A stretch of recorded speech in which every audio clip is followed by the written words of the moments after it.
그리고 신앙생활 할 적에 설교 시작하는 거 아닙니다. 광고입니다. 우리가 이제 지와 정과 의, 전인격이신 하나님을 이렇게 섬기는 것이죠. 그래서 우리에게 세 가지로 나가야 돼요.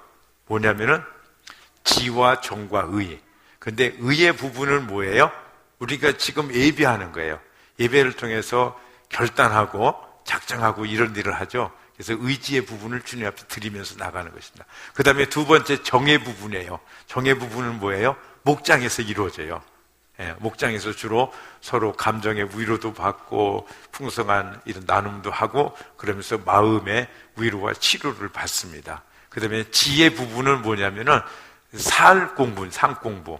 하나님, 말씀이신 하나님에 대해서 우리가 지식적으로 아는 것이 필요합니다.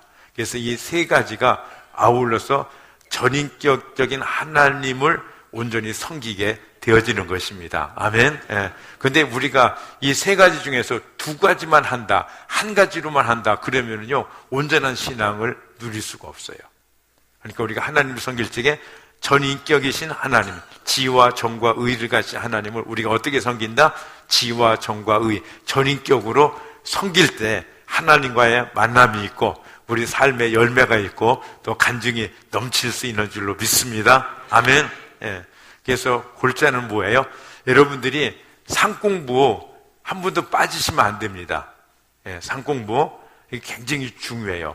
우리가 신앙의 집을 짓는데 마태복음 집을 짓는 자라고 주님 말씀하시죠.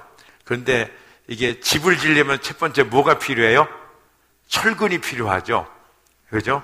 그 다음에는 콘크리트가 있어야 되고 세 번째는 안에 데코레이션도 하고 뭐도 하고 그러잖아요. 근데 우리 신앙의 집도 똑같아요.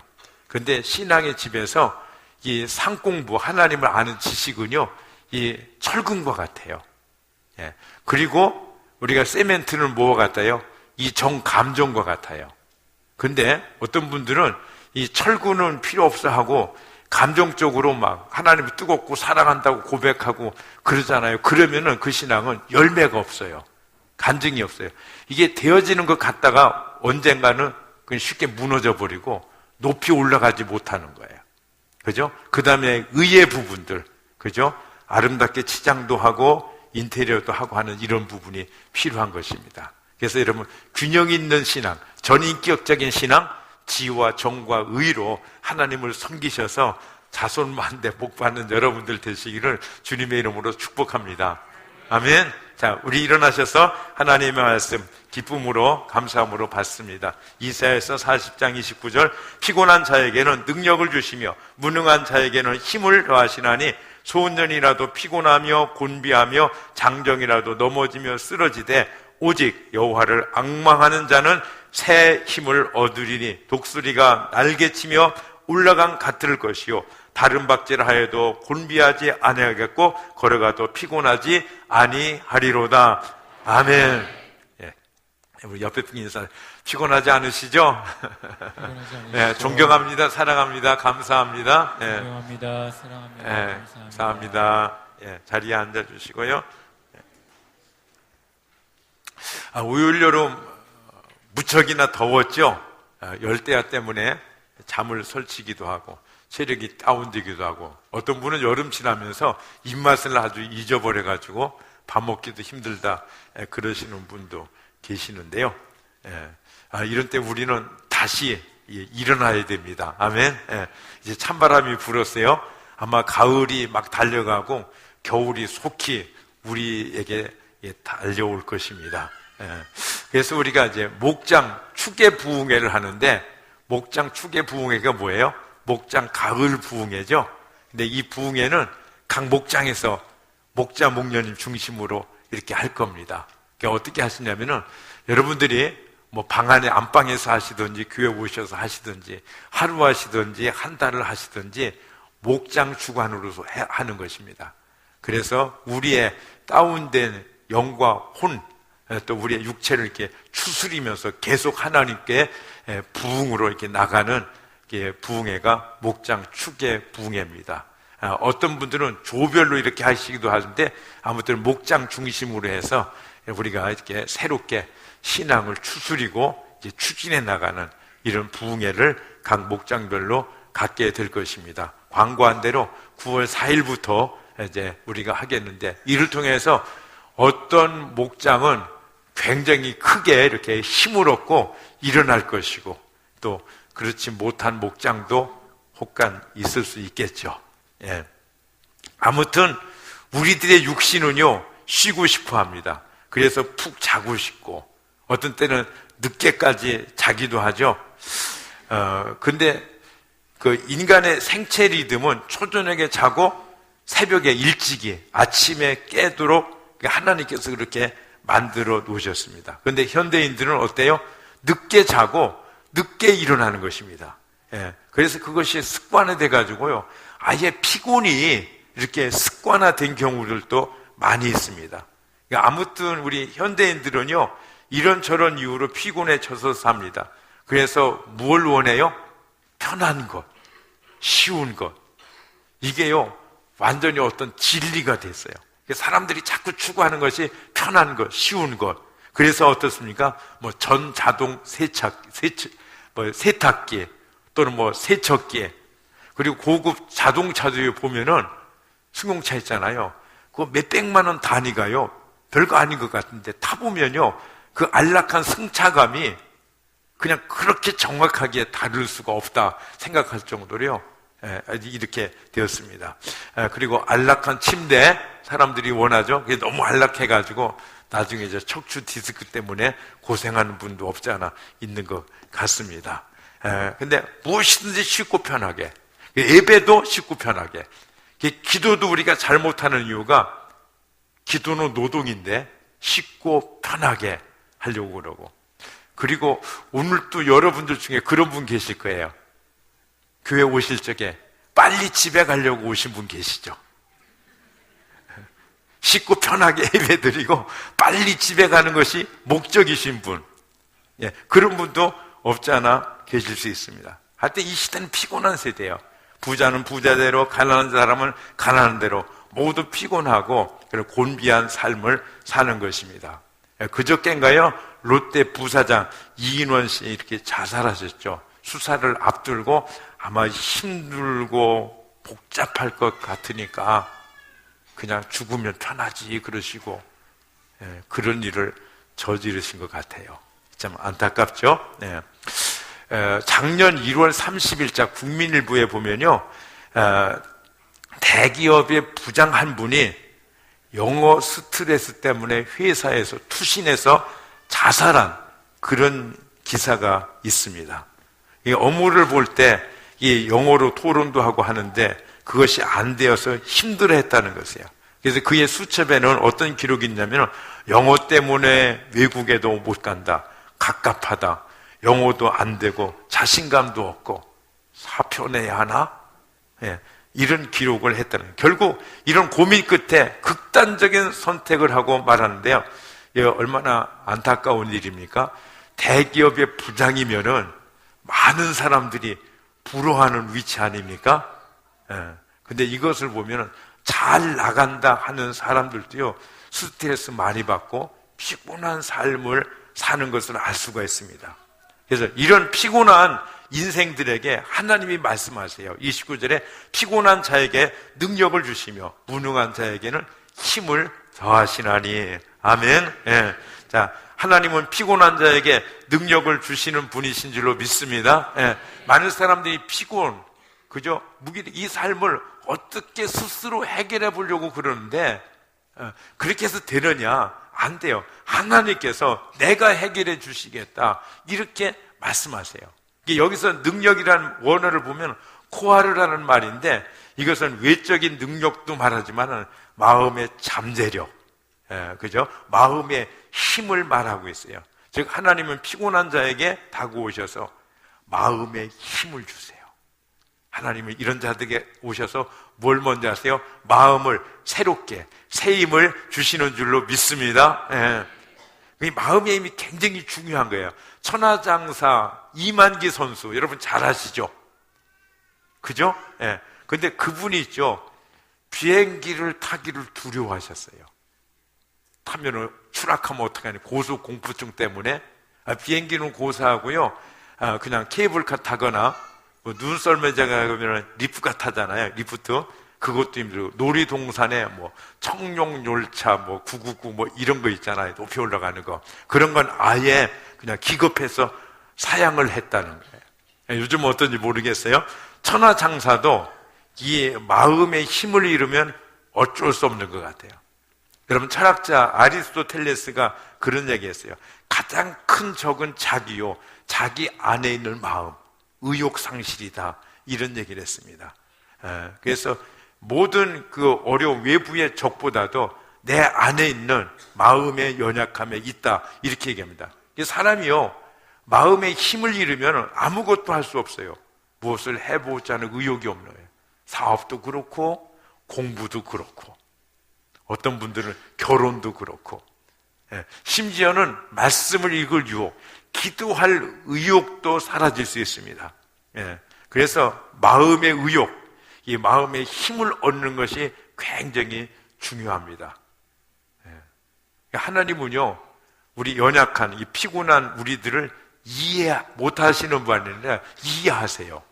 하나님이 우리와 똑같은 육신을 입고 이 세상에서 이렇게 살아보셨잖아요. 그래서 피곤한 인생을 보시고 가까이 하시고 그 피곤한 몸과 피곤한 마음을 해결해 주시기를 원하십니다. 아멘. 그래서 에레미야 31장 25절 우리 함께 읽어보겠습니다. 시작. 이는 내가 그 피곤한 심령을 상쾌하게 하며 모든 연약한 심령을 만족하게 하였습니다. 하나님은 사람의 피곤한 심령을 어떻게 해요? 만족하게 하고 또 어떻게 해요? 상쾌하게 해요. 그래서 우리가 주일날 와서 예배를 잘 드리고 가면은 마음이 무거워요? 상쾌해요? 상쾌한 거예요. 하나님께서 새로운 이런 힘, 새로운 마음을 우리에게 주시기 때문에. 여러분, 다윗은 삶의 우여곡절이 정말 많았어요. 왕이 되기까지 그는 파란만장한 시간들을 보낼 수밖에 없었어요. 사망의 깊은 골짜기를 통과할 때 그 마음은 너무나 힘들고 탈진하고 그 모든 기운이 소진되어지고 기진할 때, 그때 하나님께서 오셔서 그에게 새로운 힘을 더하여 주신 것을 볼 수 있어요. 그래서 이 다윗이 멋진 인생, 승리하는 인생, 아름다운 그런 삶을 산 줄로 믿습니다.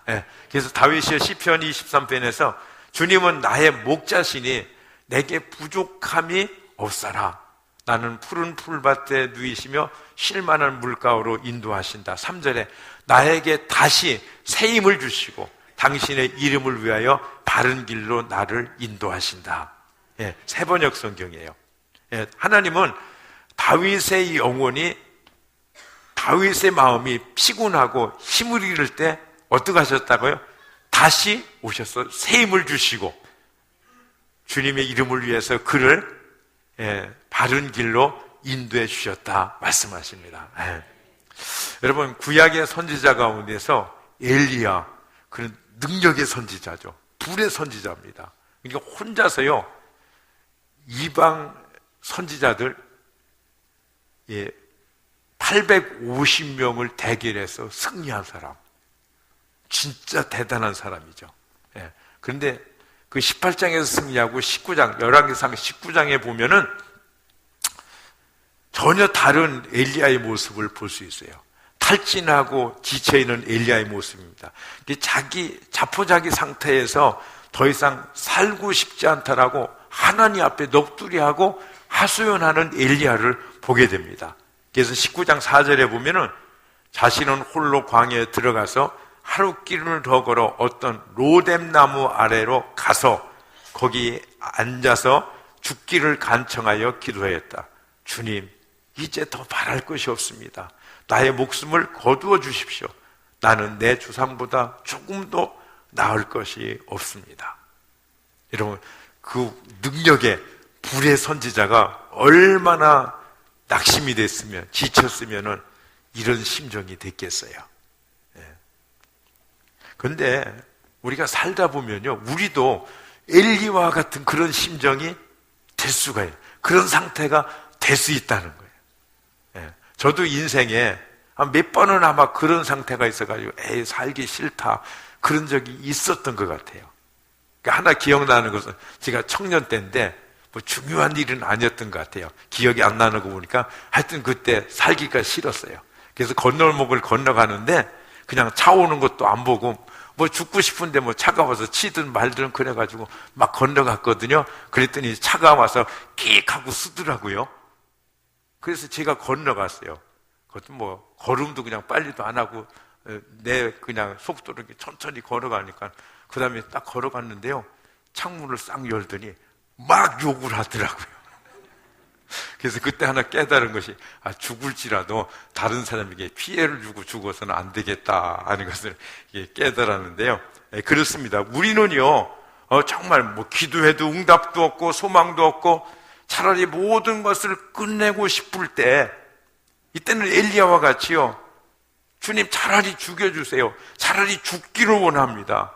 이런 소리가 나올 수밖에 없는 것입니다. 그런데 이렇게 지치고 피곤하고 목숨마저 포기하고 싶을 때 하나님은 어떻게 하시는가? 엘리야에게 다가오시는 거예요. 다가오셔서 어루만지시면서 떡과 물을 주시면서 그래서 육신의 새 힘을 주시고 아주 세미한 음성으로 엘리야에게 말씀하셔서 마음에 새로운 힘을 공급해 주시는 줄로 믿습니다. 아멘.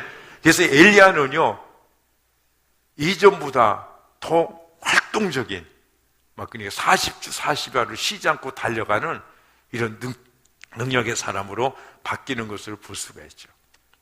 어느 집사님 간증입니다. 어렸을 때 아주 부유한 가정에서 자랐어요.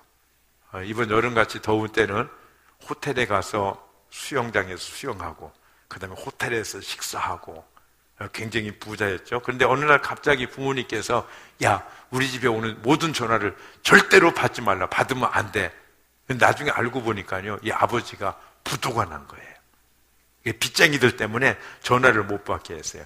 이제 이런 상황에서 며칠 있다가 어머니와 누나와 그리고 자기가 미국에 있는 이모한테 이렇게 가게 됐습니다. 한국에서 전체 1등을 하던 누나는요 가자마자 학교에 들어갔는데 공부도 못하고 하는 이 아이는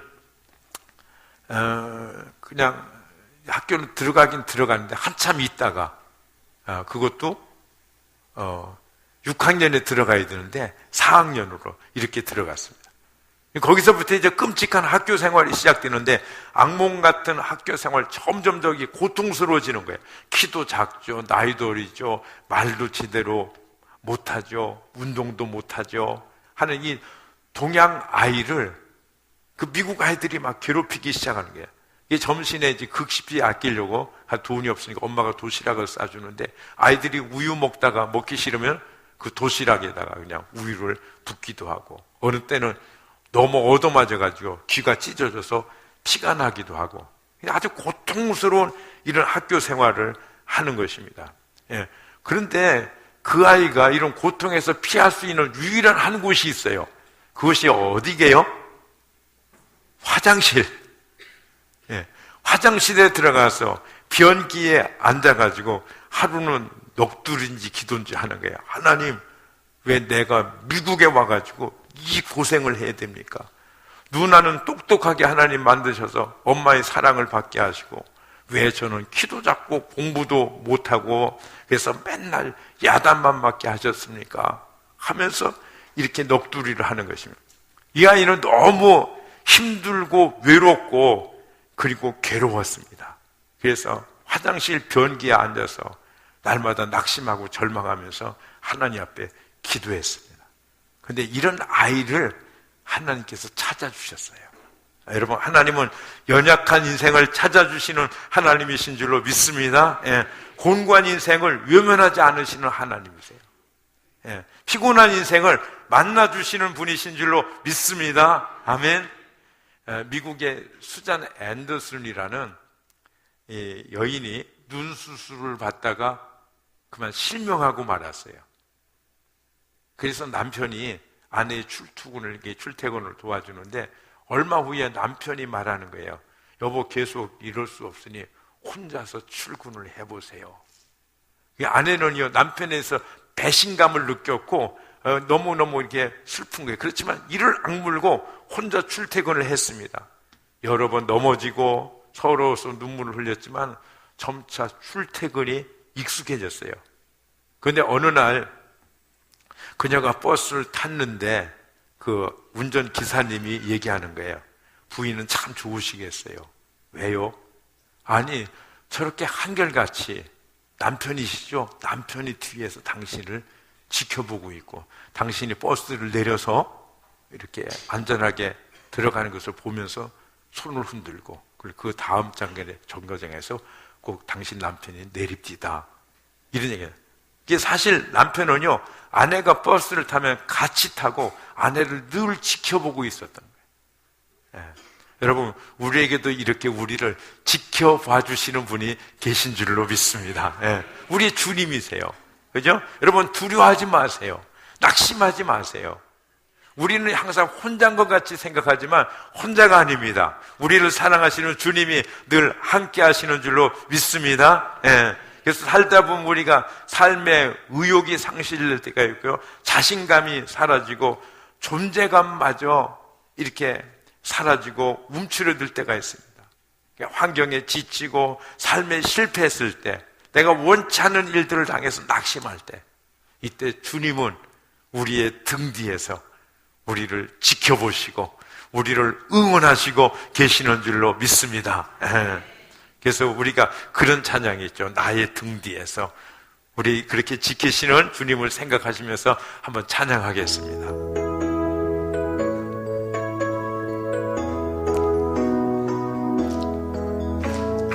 나의 등 뒤에서 나를 도우시는 주, 나의 인생길에서 지치고 고나여 매일처럼 주저앉고 싶을 때 나를 밀어주시네. 일어나 걸어라 내가 새 힘을 주리니. 일어나 너 걸어라 내 안도. 일어나 걸어라.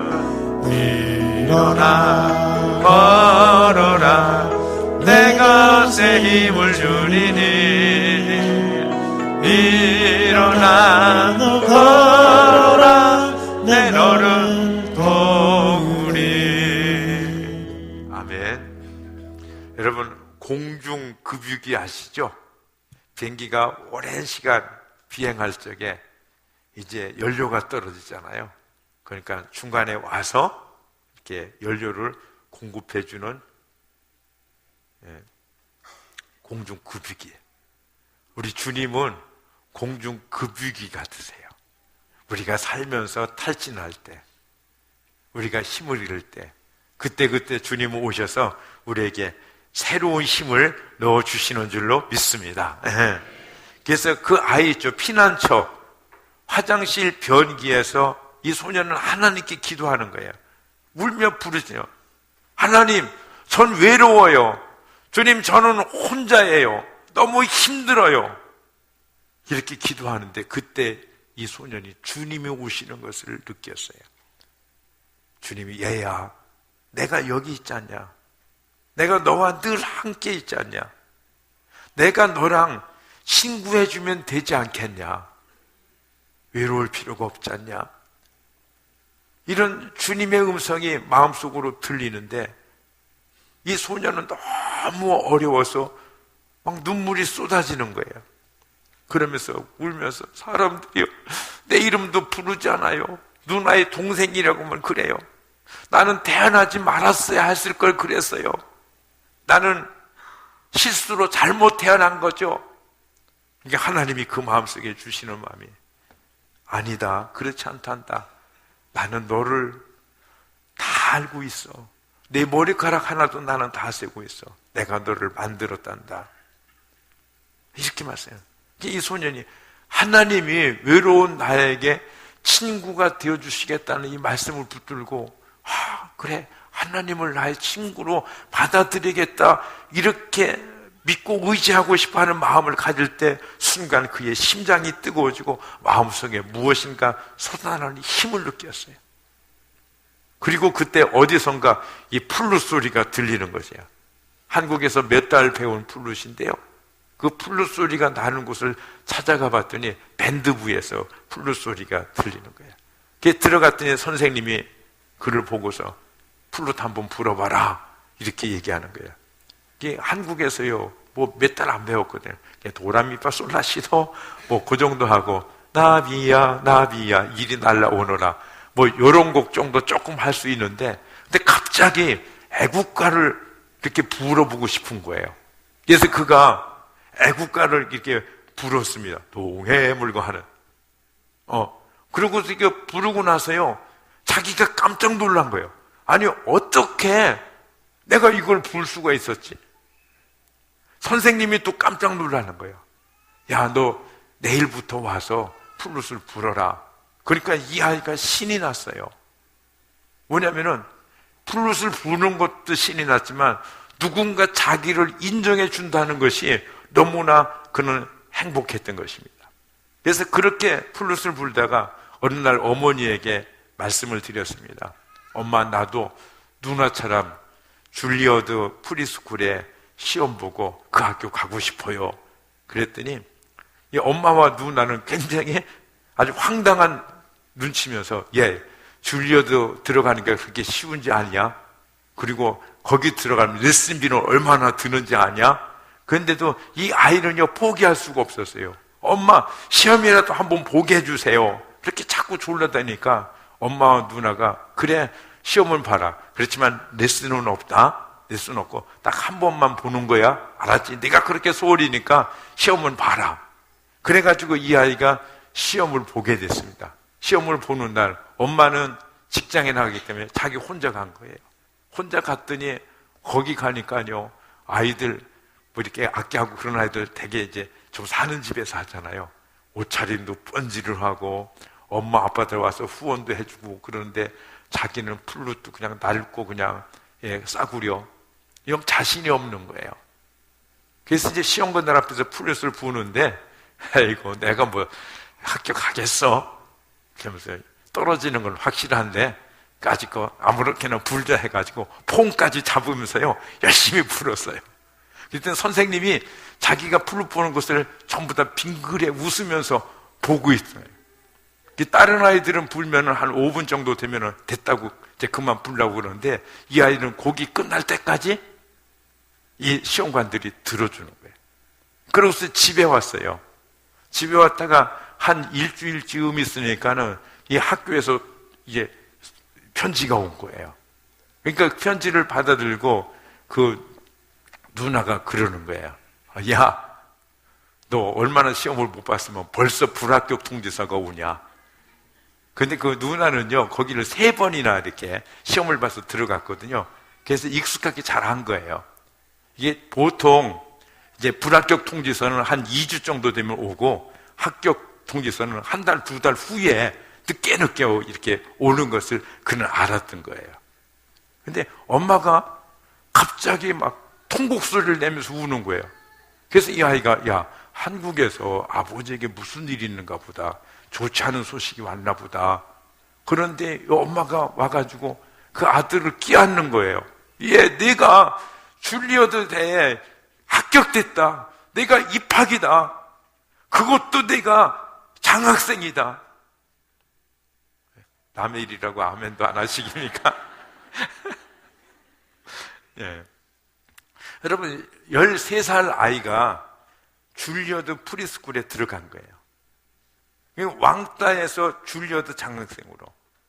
여러분, 세계 최고의 무대에서 이 아이가 8년 동안 전 세계 80개국을 다니면서 연주를 했고요. 2년간에 일본에서 200회를 연주하며, 근데 그가 연주할 때에는요, 물론 이렇게 많은 사람들 앞에서 연주를 하죠. 그렇지만 그에게는 청중은 딱 하나밖에 없었어요. 청중이 누구예요? 그에게 능력을 베풀어 주시는 하나님. 예, 하나님께 연주하는 그가 누굴까요? 얼굴을 한번 보고 싶죠? 영상을 통해서 모시겠습니다. 안녕하세요. 반갑습니다. 저는 플루티스트 송솔나무입니다. 제 이름을 본명이 아니라고 생각을 하시는 분들이 있고 또 막상 또 들어도 감이 안 오시는 분들이 있는데 이 얘기를 하면 좀 감이 오실 겁니다. 실제로 제 사촌동생 송향나무와 대나무도 있습니다.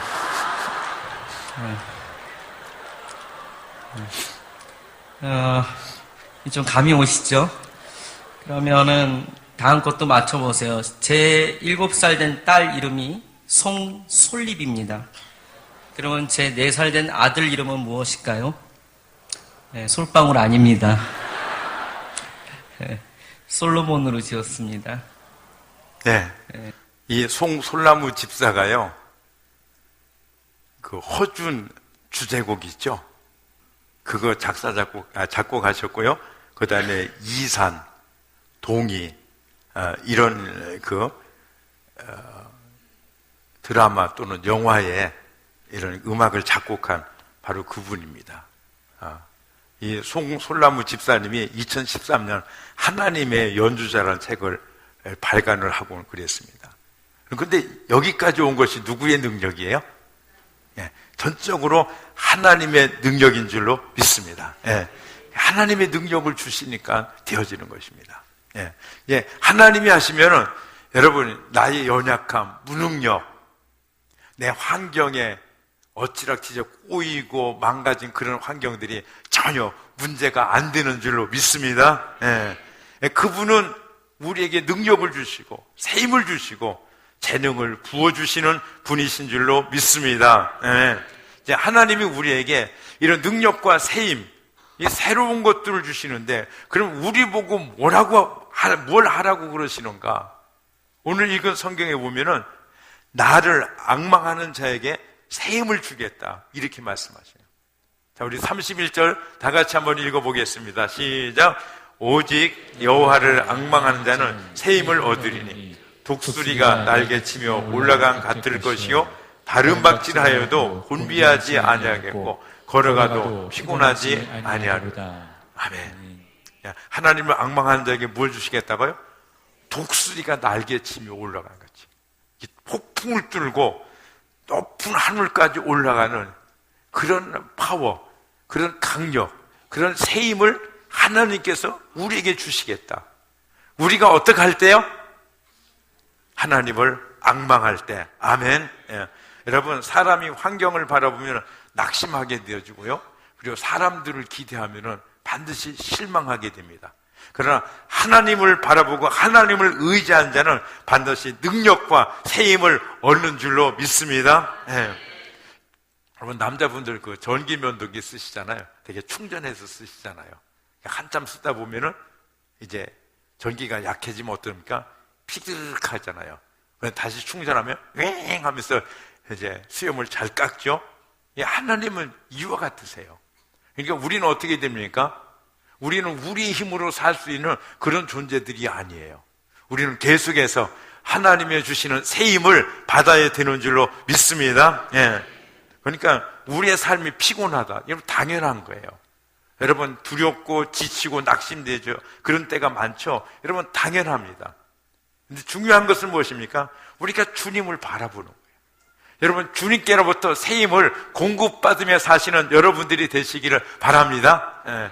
하나님이 언제 힘을 주시겠다고요? 여호와를 앙망하는 자, 주님을 계속해서 바라보는 자. 제가 지난주 기도원에 갔다 왔거든요.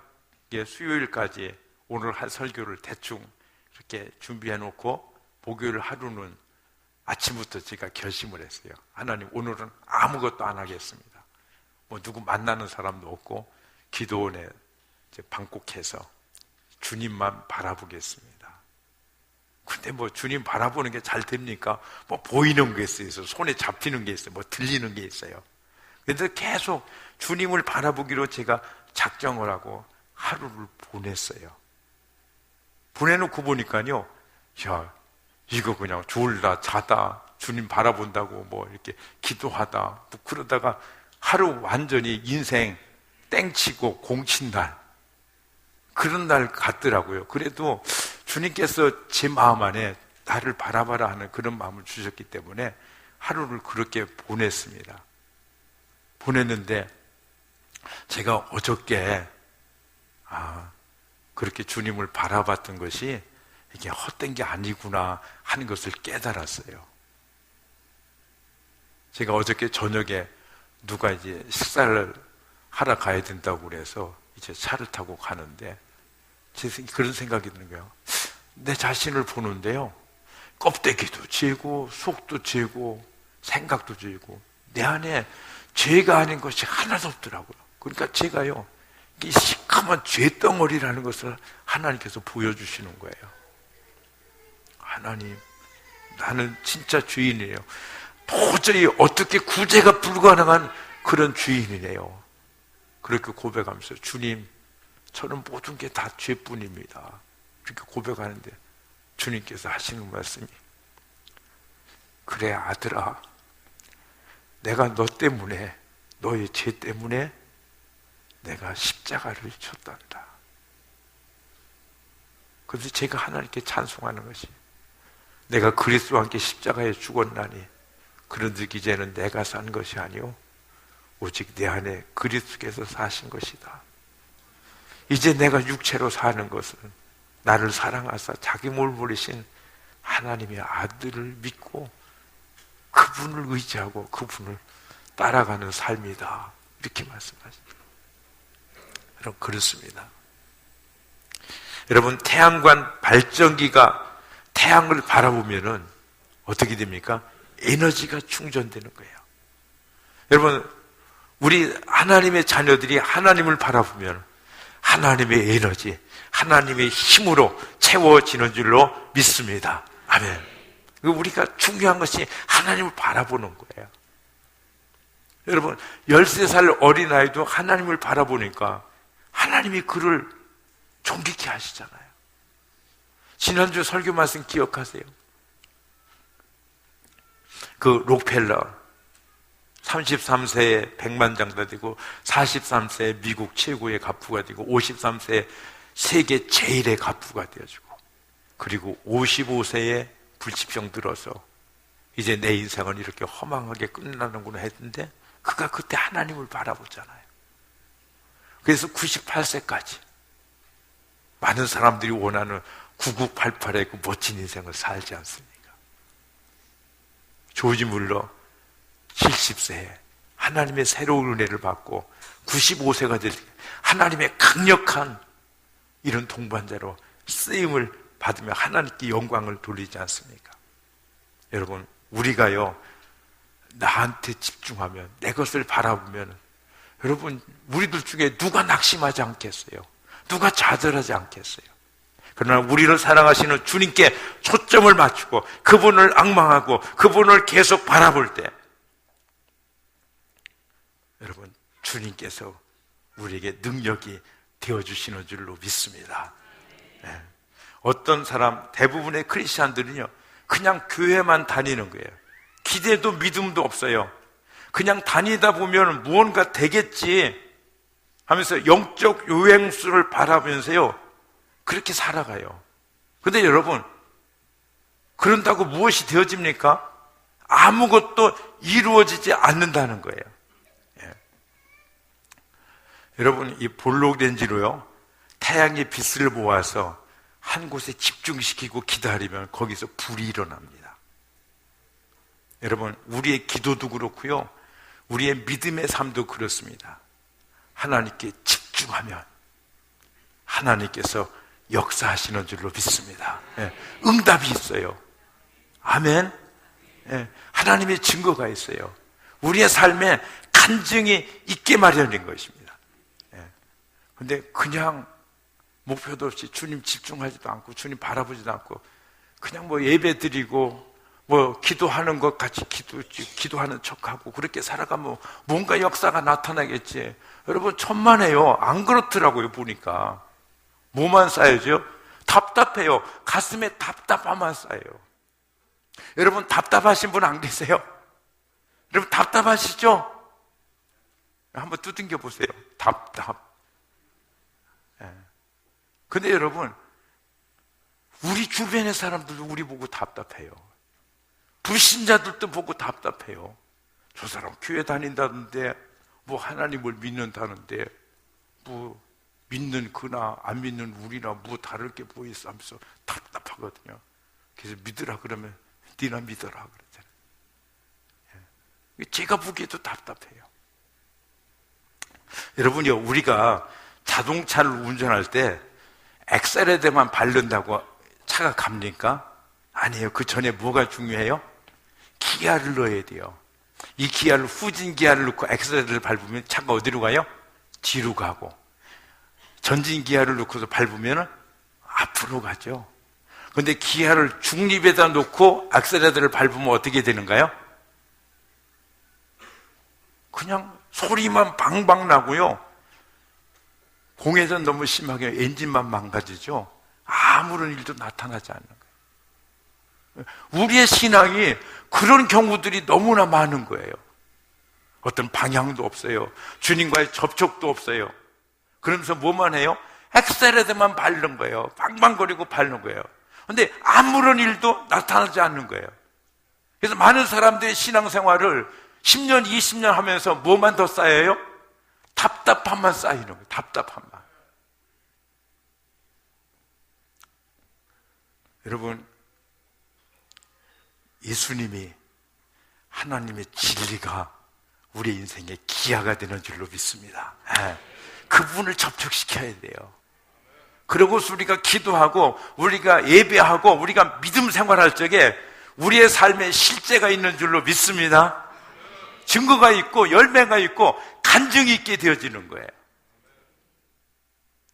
그런데 우리에게요, 주님과 접촉, 그리고 신앙의 방향을 주는 것이 뭐냐면, 여러분, 그것이 상공부예요. 말씀이신 주님을 만나는, 주님과 접촉하는 기점이 상공부가 되는 줄로 믿습니다. 그래서 우리에게 집중할 수 있는 힘을 얻게 하고, 이제 뭔가 생활의 열매와 실제 간증과 어떤 그 증거들이 있게 하는 것이, 이게 상공부예요. 우리 옆에 분에 한번 질문해 보시죠. 무슨 상공부 등록하셨나요? 무슨 상공부 등록하셨나요?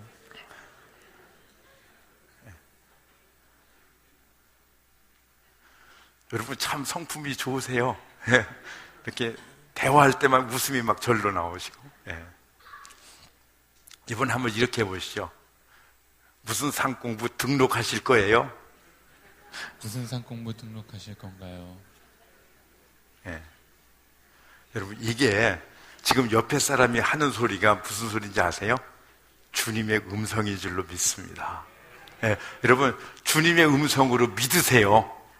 그러시고 등록하시기를 바랍니다. 아멘. 그러면 우리의 믿음에, 우리의 신앙생활에 방향이 잡히는 거예요. 말씀이신 하나님을 만나요. 접촉점이 돼요.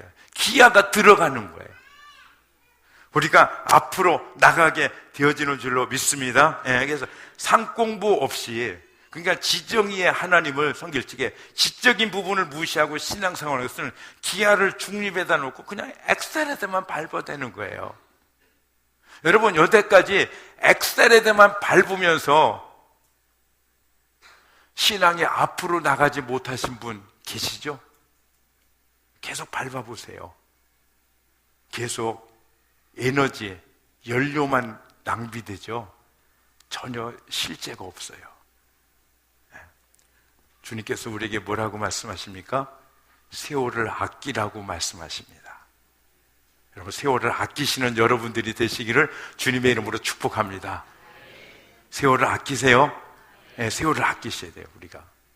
그죠?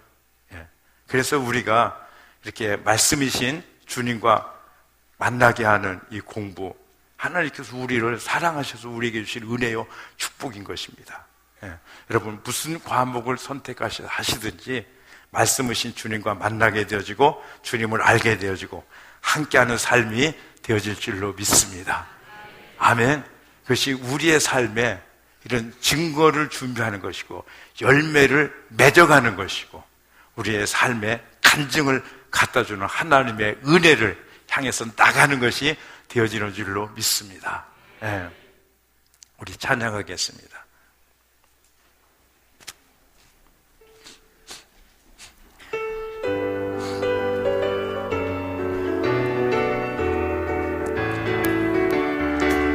주를